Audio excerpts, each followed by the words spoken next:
Ito guys, ang adobo kong manok. Ano kaya? Sarap nito guys. Adobong manok. O diba? Sarap yun guys.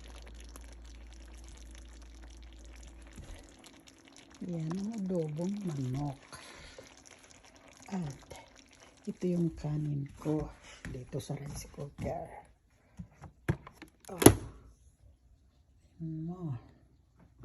Yellow rice with green peas. Yan guys, ano namin para hapunan. For dinner, yellow rice with peas and adobong manok.